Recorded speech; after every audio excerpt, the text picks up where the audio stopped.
to Cardinal Conversations. This week, we're joined by BBC Surrey's Thomas Mitchell, who you'll have heard if you listen to BBC Surrey and our games on there, but also on the highlights as well. That's incorporated all the streams, although on Saturday I think that it wasn't included, but for the rest of the season, last season and all that stuff, he was definitely on there doing a great job. So Thomas, thank you for joining us. The first thing that I wanted to kick off and talk about was kind of your reaction to Saturday's game, which felt like a huge occasion on the day, but obviously Woking on the losing side, so a lot of optimism going into the season, but not getting the result we wanted. But I guess maybe given the opponent, do you think that was probably an expected result on Saturday? Yeah, I felt it was probably a real learning curve for the team. I was disappointed in the final third. I don't really think the Carlisle goalkeeper, Gabe Breeze, was tested significantly, if at all, to be honest. And when I spoke to Neil Lardy and Harry Buteman after the game, I was actually really pleased with their reactions. Certainly, if I'm a Woking fan as well, I'm very pleased to hear what they said, because they were, although Carlisle, they've got lots of quality in their side, they're going to be one of the favourites to go up. They were really unimpressed, the manager and the captain, with the performance. And it shows the standards now that set the club, that they don't want last season just to be a one-off, that fantastic 9-game beating run. They really want to continue this into the season. And yeah, I felt didn't really keep the ball well enough at times. I think Woking did well to stay in the game, and I think Craig Ross pulled off a couple of really good saves. But I just felt Carlisle had that nous about them, and it was, in my opinion, it was going to go one of two ways. Carlisle would exercise the demons of last season, get off to the perfect start, or it would continue and Woking could really take advantage. But I just felt from the get-go, really, Carlisle had good control of the game. You could see the quality of players they got. I was really impressed with Armstrong up front, took his goal well. David Ajiboye, from my time covering Sutton, I know he's a really good player and will be really good for them at level. Terrell Thomas, I watched in the flesh at Sutton before as well. I know the quality he can produce at its level. Hayden was brilliant alongside him at the back for Carlisle. So huge credit to them. I thought they were brilliant. Their fans were great. But from Woking perspective, disappointing going forwards. Obviously, we'll talk more about the summer business, but I actually was quite pleased with the two fullbacks, Aaron Drew and Caleb Richards. I thought they put two solid performances in. Timmy Akinola as well, midfield. A couple of times he gave the ball away, but some nice couple of bits of skill from him as well. Yeah, but I felt the midfield they just couldn't quite win that midfield battle. And Ollie Sanderson, he'd only just announced the day before on loan for Fulham. I felt he was chasing shadows for a lot of the game. Matt Ward couldn't quite get in his stride. My co-commentator John was saying he thought Aidan O'Brien just looked too slow out on left wing. And I really like Aidan O'Brien. Thought he had a good end to last season. Scored a couple of goals in pre-season. So I've high hopes for him this season. And yeah, it just didn't quite work for everybody on Saturday. I'll probably say the fullbacks actually the biggest bunch, along with Craig Ross. Thought he pulled off a couple of good stops, but I'll just have to give credit to Carlisle, though, because although it's only one game, it's a marathon, not a sprint. I think they're going to be right up there, and the game like that is not going to define Woking season for sure. Yeah, it's not. You're right. I think the frustrating thing is, if you go back a few years, you always used to have the opening game on the Saturday and the second game on a Tuesday. So even if you got like a really tough one as the first game, you'd normally have like a follow-up game on the Tuesday, and then maybe you'd win that game. And I think that would have been quite nice for this kind of week. I know we're playing the National League Cup and stuff this week, which some people will care about, others won't, but it doesn't obviously mean the same. I think sometimes if you don't quite get the win on the first day and then you follow it up with maybe a game against a team that's not going to be up there fighting for the league, then you can kind of get 3 points and go, okay, well maybe it's fine. But you do have a lot of time to dwell on stuff with the way the format is at the moment. I think you're right. I guess kind of leaving the game, when I did a post about it, I was thinking, is it too harsh to kind of say, we didn't really go for it and we kind of left a lot out there. But then, you're right. I think kind of Neil Ardley, when he came out, almost sounded like the players were kind of caught in the headlights a little bit. It almost felt like a big FA Cup game, and then kind of felt like that the way that Carlisle controlled it. But I think one of the things that Jody Brown said, which was really interesting in his final interview in pre-season, was that we didn't really have a tough test against a team that would be near us. Obviously, normally you get a League Two team or a Conference South team that's going to be competing up the top end of that league, and we didn't really have that. So it might have even been that I still don't think we would have necessarily got anything against Carlisle, but when you've kind of got a few young players in the squad, and then that game almost drops out of nowhere a little bit, because you've gone from playing under 21s teams, academies, and teams from a few levels below to like a team that could probably survive in the top end of League Two or whatever. So I guess it is a bit of a reality check. But yeah, as you say, I guess that's kind of something to aspire to for us. Do you think if looking at some of the attributes that Carlisle brought and some of the players they had, that's something you think that we'll probably look to? Obviously, it's very difficult to say we'll just play like them, but it was interesting to see how well they played as a unit.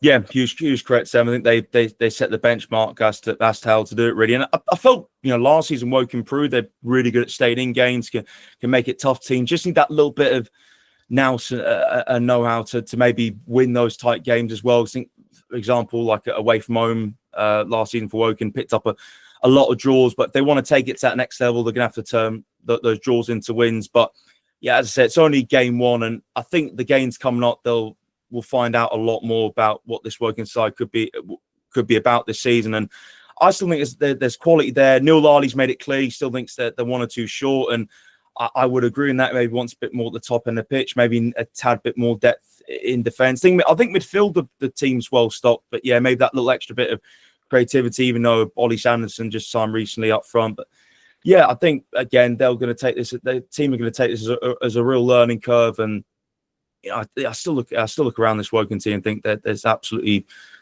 a lot of quality, I think, to take this team forward. And it's going to, the division's really tough, as we all know, but I see no reason why, especially if one or two more players are added, which I suspect will happen, that Woking can't push to be maybe pushing playoffs. I mean, Neil Lardley, he knows how to get the playoffs. He's made a couple of playoff finals before. So, the experience in the dugout, maybe, just it needs a little bit more know-how on the pitch. And I'm sure that will come over time this season. Yeah, it's interesting. It certainly doesn't feel like the squad's finished. And as you mentioned, so I guess some are business-wise, as you mentioned, a few of the players that had good debuts. I think it was Drew that went down injured for a little bit on Saturday, Yeah. and you were thinking, oh no, this is going to be just typical. He's lasted kind of 15, 20 minutes and he's going to be out. But obviously, but he got up and was fine, had a good game. I think players like that as well that are stepping up to this level as well, you can always expect them to take a little bit of time. So it's a baptism of fire, really, isn't it, for some of the newer guys? But yeah, you talked about a few areas that we've strengthened in there. But where do you kind of see, as you mentioned, I think defence and attack are probably the areas that we need. There are quite, just thinking of attack, there are quite a lot of attackers in the squad. And I think we see this not just in non-league now, but in football as a whole. You'll get these kind of attackers, which can be wide players, central players, strikers, false nine, whatever. You get all of these kind of different strikers, but sometimes they don't score many goals, but there's a lot of forwards, and that kind of maybe feels what Woking have got. And maybe the missing piece, whether that's Sanderson or one other, as you mentioned, might be what we're looking for, who'd be that kind of prolific goal scorer. But it does feel like we've got a lot of players in that final third. But to your point, at the end of last season, there weren't a massive amount of goals coming from those players. So what kind of type of player do you think that will be in the market for? It's an interesting one. Personally, I'd love to see Jaden Luca type. When I started commentating on Woking, he was the player I was really excited about watching. I'd love to, although of course Harry Buteman's playing in behind. I love what Harry brings. I think he's a great leader. In fact, I think he really stood up to the task on Saturday. I could see him shouting at quite a few of the players to get their act together at times when things are getting a bit sloppy. So you see he's a clear leader of the side. He was the talisman last season. But I would love maybe, although again, obviously Luke Hall was signed over the summer and he's obviously hasn't yet to feature he didn't feature in the game on Saturday. Well, I don't even think he was in the squad actually off the top of my head now. But again, he is a creative option. But I'd maybe like to see an extra creative midfielder or a winger. I think maybe an extra wing in the side. I know Josh Asude is a good option, but maybe a winger for the left-hand side. I know Josh Asude, I think, is predominantly a right-sided player. I mean, there are options up front in Sam Ashford, along with Josh Asude, was starting at the back end last season. Obviously in the Effiong, had chipped in with a few goals in the second half of last season. But yeah, obviously they're relying on Ollie Sanderson sort of trying to hit the ground running.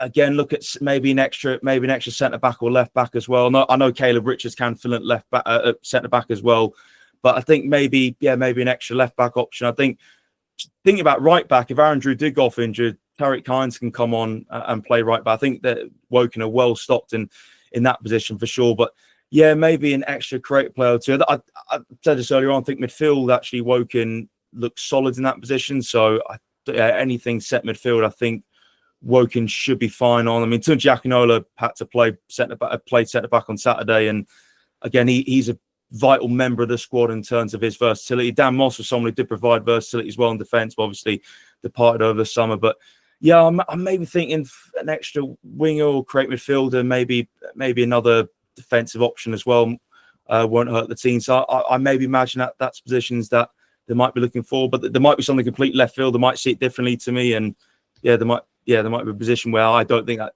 does need fill, and maybe Neil Ardley and Jody Brown think different to me. Yeah, it's interesting with the National League, isn't it? Because obviously there's no real set transfer window. So obviously things do kind of come off as a result of the normal transfer window because teams will try and sell players or loan players once they've not sold them and all that kind of stuff. So we do kind of see it, but it is something where we could probably start with what we've got now. And then if you want to add 2 or 3 or whatever, or even if there's injuries and, we've got an injury here, we've had this guy in mind. It seems to be that when Jody Brown speaks about players, he says, well, I've been tracking them for X many years. So, we can be ready to act, which is quite reassuring. So, I'm sure that things will keep evolving and we'll keep adding to it, which will be interesting. But, that top end of the pitch, you never really know, do you? Is it like sometimes, the season that Darren Sowell started the season and Michael Doyle ended the season, I remember lots of times in the first half of the season, we were creating so many chances. It's just like you just need someone just stood up there that's just going to tap it in the goal. Like we're creating these chances, just no one's taking them. And then all of a sudden we signed Alfie Pavey, and I think it switched. And it's like, well, here's a guy that stood in front of the goal. And then all of a sudden he got no service. I mean, part of it was his fault as well because he just wasn't up to the level. But sometimes it's hard to pinpoint what the issue is, whether is there enough service, because you think with some of these players, Ashford, Effiong, Sanderson, players like that, it's like they can score goals. O'Brien. So maybe some of it is the kind of creativity side when there seems like a lot of players there. But we'll see. We'll see kind of what we do in recent weeks. And it's probably certainly one to keep an eye on because talking about the season as a whole, I guess, obviously you mentioned kind of probably pushing on at the top end, but probably the top half. Ardley has kind of made noises. I know his interview, which was on BBC Surrey, not with yourself, but with someone else, was kind of saying, well, you should always aim to win the league, which is probably a bit beyond us, but obviously that will get hopes up. But so I guess if we have a start where we don't pick up a win for a few games, people will start to be saying, well, is this going to plan, or are they going to act on X, Y, or Z? But kind of what do you think is the kind of aims from the season from what you've heard? I think I would imagine at very least top half, but I think the obviously Neil Ardley, I completely agree. The mentality he has, of course he wants to come out and say, let's go and win the league. That's the way he's wired to think. But yeah, I agree. I think realistically, I'd say definitely pushing the playoffs. I mean, I've seen a lot of season predictions. Outsiders seem to back. There's quite a fair few outsiders seem to back Woking breaking into that top 7. It will be very tricky. As I said, the competition is always high in this league. But yeah, I think the club would fancy themselves trying to get into the playoffs again if they can add 1 or 2 more players, and again, maybe hopefully Ollie Sanderson, if he is going to be the main man for the start of the season, if he can get fired and get Matt Ward on form, that would be absolutely massive. And yeah, I think if Woking can, I've just looked at the next 3 games, for example, they can get at least 7 points. That will put them in real good stead. And I mentioned this earlier. I think learn from that Carlisle game. That is the benchmark for this league. And again, I think competing for first spot will definitely be on Woking this season. Though never say never, who knows? But I think realistically that will be the case. And I think looking for that top 7, I imagine that's where the club will want to be. And it's been really tough the last couple of seasons looking down at the bottom end of the league. So again, it's sometimes quite hard to have that change mentality. But again, hopefully if they can have a good first month, although of course last season August actually, and it was a few good results at the end of August. It didn't quite materialise, but I think the mentality is different compared to last season. I think if Woking can have a good first month, I could actually see them carrying it on for the rest of the season and keeping that consistency up, which is what the Woking have lacked for the last couple of seasons for sure. Yeah, it's a big change, as you say, because I don't think this team has probably had the expectations on it. Obviously, the expectation is to stay up after the kind of the last few seasons we've had, but now there is kind of a mindset shift. So it'd be interesting to see how things go with that. So I kind of got the feeling the fun parts of the second half of last season is we were drawing so many games where people were like, well, we're so sick of losing games like we were in the first half of the season that I don't mind a draw, like pick up a point, move on. But then obviously near the end of the season, it was like, oh no, we've not picked up enough points or quickly Yeah. enough because teams like Boston we'll win, we'll get loads of points. And it's like, okay, getting a point at a time hasn't really worked out for us. So it will be interesting to see how those kind of dynamics change and how the kind of messaging around it changes. So it's definitely one to keep an eye on. And then, yeah, if you do all of a sudden start, and the pressure does start to build, I think it's just that relief, isn't it, of probably getting the first win. Because I think in the last couple of seasons, I think last season, our first game we lost at Altrincham. I think the second home game was Gateshead at home. We lost both. Yeah. And then I think that season under Sal, the one where he departed, I think we struggled.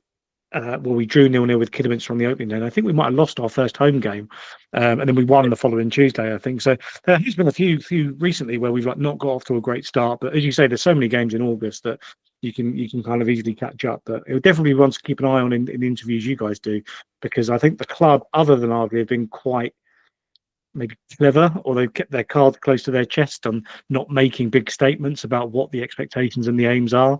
So it's quite interesting. As you say, there's a lot of neutrals saying, well, I think Woking are going to do really well. There's a lot of Woking fans saying, I think we're going to do really well, hardly mentioning, competing at the top end. And then, yeah, if we kind of don't get off to the start, I guess one of the big things this season is having those young players, and you just don't know. Well, some of them are young, some of them are not exactly young, but are playing at this level regularly for the first time. And I guess that's an interesting model. So it'd be interesting to get your thoughts on the model and the types of signings I guess we've got. And actually, if you think that's kind of going to be a kind of positive or negative. And actually, I guess we might not know for now, but it might take just a while to bed in for some of these kind of players that it's all a little bit new for them. Yeah, it is an interesting one. Again, I think with young players, confidence is huge. If a few defeats and maybe heads to go down. Obviously, the massive thing, we've got an experienced manager in Neil Ardley to guide them to as best as possible, which is absolutely massive. But yeah, again, I think inconsistency with young players can be an issue. I do like the model in the sense that you can look at the risks of it, but again, the talent is there for all to see. Matt Ward is a prime example, in my opinion. When he gets going, he is a fantastic player and absolutely electric. Again, Josh Asude is another one who, for example, was a good age, but still quite a raw talent. And I think someone maybe Neil Ardley will need to mould. I mean, the experienced heads, I think of Harry Buteman as captain. He's been promoted before, playing the Football League. Innie F. Young, again, is another experienced head that comes to my mind straight away. So, again, you're going to need leaders like them in the dressing room. Aidan O'Brien, of course, another one. So, they're going to have really big parts to play. But the overall, the model, I do like it, and I think if you just get the right manager, which I believe Neil Ardley is, to mould them and guide them, I think the vibrancy that these young players have, and the legs they can bring to the side, the creativity when they get going, I think it's a real force for good. Yeah, it's certainly one that I think you can get excited about, isn't it? Because there's kind of an element of the unknown almost, but there's the potential there, and it's a good mix as well. Because I think one thing that we did have from players that we signed last season, or certainly during last season, was there was so much experience there. So although it looks like we've just invested in players that are quite inexperienced, they're actually going alongside. If you were playing, up front, you kind of got O'Brien, Buteman, Innie, like those kind of Ashford, those kind of names around you that have been there and done it. So it's probably not as big a shock as it may seem. So no, definitely things to look forward to, and be interesting to see how it evolves. And I guess part of the model as well is maybe if players do excel, they might be sold for fees, and then obviously that's quite a good business model. But looking forward, I guess, to the upcoming games in the league anyway. So obviously Scunthorpe away, and then Wealdstone at home on the Tuesday. It kind of does feel like that's where our season maybe starts in earnest after such a tough game that we weren't massively in on Saturday. Is that kind of your take, that we're probably going to be much more competitive in these games, albeit I guess Scunthorpe is probably going to be like a bumper sellout crowd, thousands of fans. Obviously, they won on the opening day as well, so they're going to kind of have their confidence up. So that's certainly not going to be an easy game, but probably we might compete a little bit better than we did on Saturday. Oh yeah, for sure. And again, I think this is one where they are going to be walking to a bear pit on Saturday. It's going to be very, very tough. So I'm not going to be massively up for it, but it's one of those ones I back the team to at least get something from it. I think they showed that resilience away from home last season. I think that was something I'm really impressed Neil Lally improved, because the back end of Michael Dawes' reign was also ended at Gateshead. There's more examples away from home. Just felt the team was too brittle, but I think there has been a mentality switch away from home. So yeah, I do expect the team to be a lot more competitive, and I think Wealdstone, they'll absolutely be looking for 3 points again. I think actually the last season played Wealdstone midweek and won that one, and I think Wokin's first midweek game last season they won as well against Dagenham. So hoping for similar in that one. I think these next two games are going to tell us a little bit more about what this Woking team are about. But I'd back them to at least get 4 points. But I think the quality in the side, they can get going. Again, they're tough games are right. They're both Scunthorpe, Wealdstone both won their opening game. So, obviously if Wealdstone depend how they do this weekend, see how confident they come into that Tuesday game. But no, I think these are two big games for Woking to get that season up and running. And then if they can get 6 points, they'll be looking very, very good. But I think 4 would be respectable, certainly respectable as well.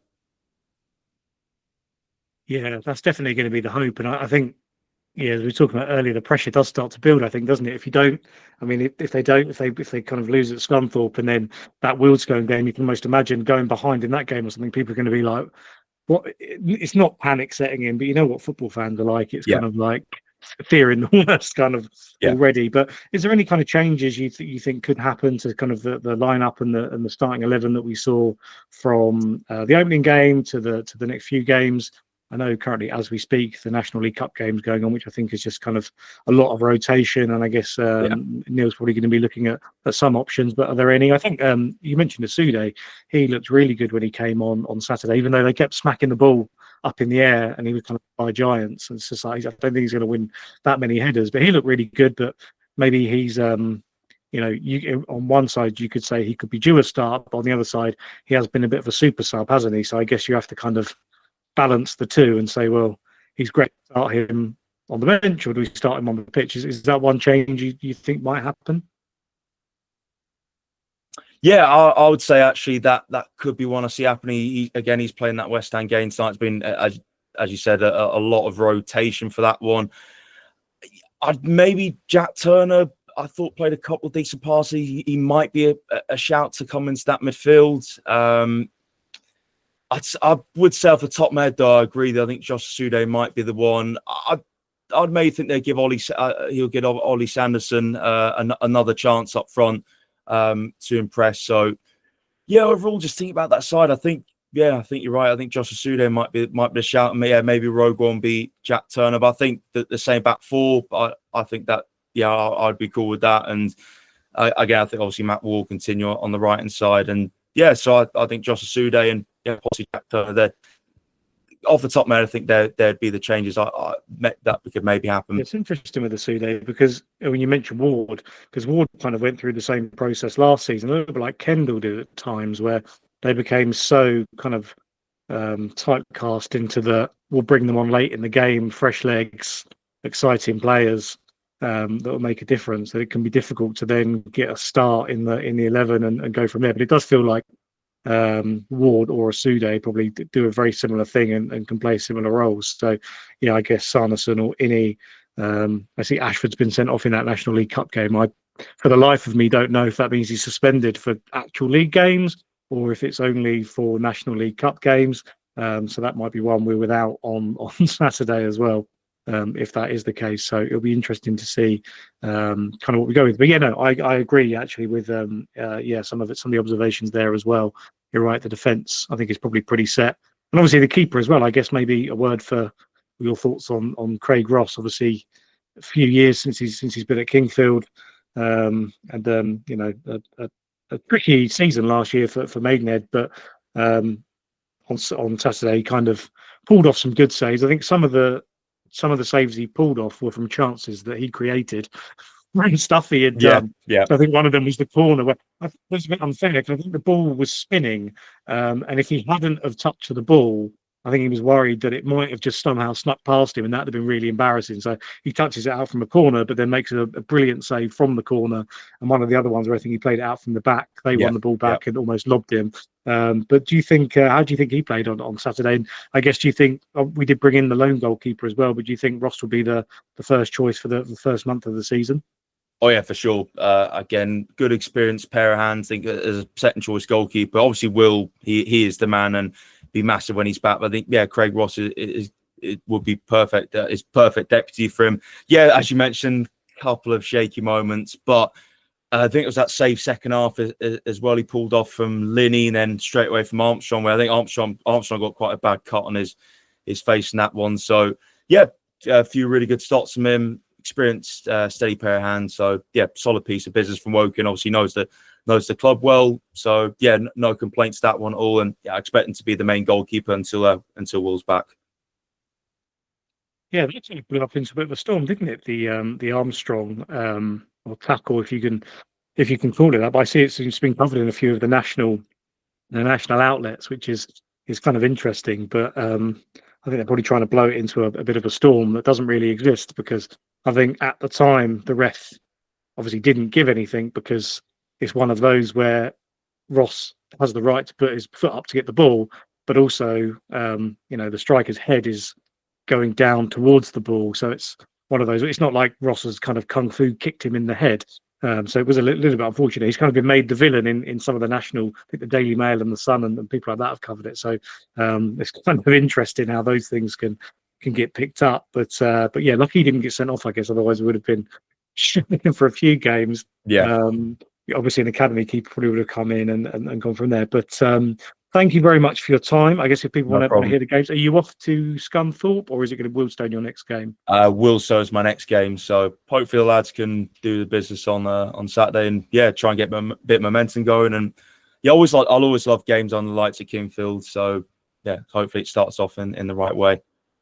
Yeah, early season are always nice ones as well, I think, when the optimism is still there. Well, Yeah, I refuse to watch the highlights from Saturday because I don't want to watch it all over again. I saw yeah, enough of it standing there for 90 minutes. So I didn't hear your voice on Saturday, but hopefully, yeah, the win on Tuesday will be a good one. So thank you for your time, Thomas, and we'll see you no later. problem. Pleasure being on.